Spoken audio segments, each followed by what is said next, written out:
Welcome to this second presentation on transformation and reflection in Augustine of Hippo. Before you once again is our infographic of transformation and reflection in Augustine. As we noted in the last presentation, the outer trapezoid identifies three core characteristics of Augustine that were transformed by his conversion, by his learning. Within the trapezoid is a reflection circle involved in Augustine's transformation. This presentation will address this circle. We left off in the last presentation with Augustine listening to his teacher within, inner teacher. We can hear what Augustine heard in his interiority reflective thinking in the more than 5 million words of Augustine available to us today. Augustine was converted by writings, scripture, and his writings have given insights transforming others. Through writing, he encountered a larger community of learners. His writings also helped him learn by dialoguing with others. This dialoguing with others is the starting point for Augustine's reflection circle, his reflective thinking. We find Augustine's discussion of his lived experience in his dialogues, sermons, letters. About the importance of discussion, Augustine observes, "This is why we chose this method of discussion. There is no better way of seeking truth than through the method of question and answer. But rare is the person who is not ashamed of being proved wrong. As a result, a good discussion is often spoiled by some hard-headed outburst with its frayed tempers, generally hidden but sometimes evident. We plan to proceed peaceably and agreeably in our search for truth. I would ask the questions, and you would answer. If you find yourself in difficulties, do not be afraid to go back and try again." Augustine's conception of the dialogic nature of learning is also evident in this advice to learners.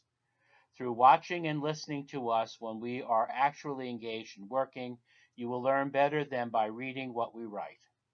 From his experience with intellectual friends, Augustine commented, "Those who listen are luckier than those who speak. The learner is humble, but the teacher must work hard at not being proud." Listening is a transition factor in Augustine's reflective thinking. It is not surprising to me that the words listen and silent contain the same letters. In his soliloquies, we can hear Augustine's silent meditative reflection. This soliloquies aspect can be understood in these words from Augustine. "Do not stay outside yourself, but enter within, since the truth dwells in the interior person. When you find you can change your nature, transcend yourself. Do not forget that when you climb above yourself, you are lifting yourself above your soul, which has the gift of reason. Step, therefore, to where the light of reason is." We do this stepping toward the light through Augustine's advice. Let us leave something for people's reflection, a generous margin for silence. Go within yourself. Leave the noise and the confusion behind. Look inside yourself and see if you can find that hidden corner of the soul where, free of noises and arguments, you don't need to begin disputes or brood on pig-headed quarrels. Listening and silence are not the aims of the soliloquies dimension of Augustine's reflective thinking. They are the processes. In one place, Augustine states the aim as, "Let me know myself, let me know you, O Lord." And in another place, he names the aim of soliloquies as, "Know who you are and be yourself." While the soliloquies dimension of reflective thinking gives us what we have heard, Augustine went on in a way to ask himself, so what? We can see this in the text Reconsiderations, in Latin Retractationes. In this further reflection, Augustine reconsidered what he thought in the light of his soliloquies reflection. Reconsideration is moving on in the search for truth.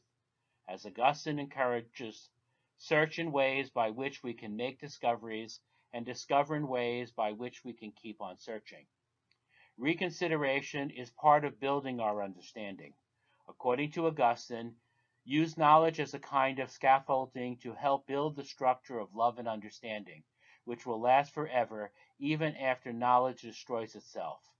Knowledge is useful when it is used to promote love, but it becomes useless, even harmful in itself, if separated from such an end. Love is aided by humility here because to reach a high spot, you need a ladder. To get to the height of greatness, use the ladder of humility.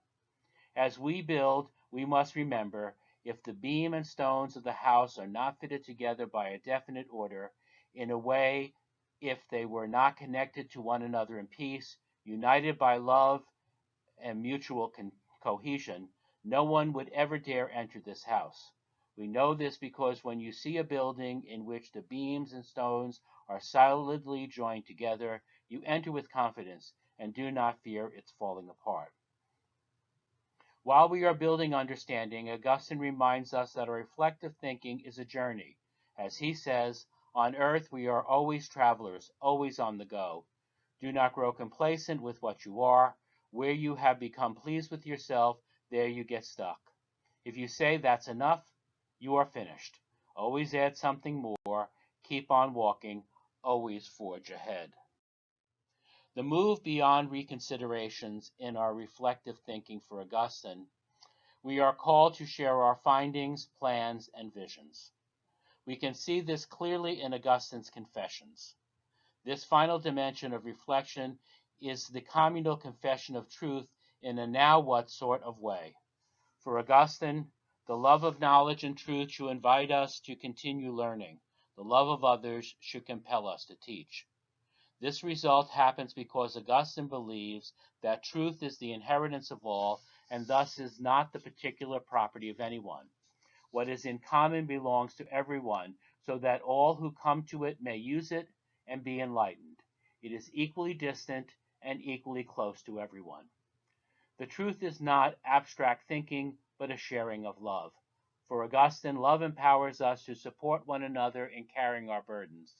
When deer need to cross a river, each one carries on its rear the head of the one behind it, while it rests its head on the rear of the one in front of it, supporting and helping each other when they are thus able to cross wide rivers safely until they reach the firmness of land together.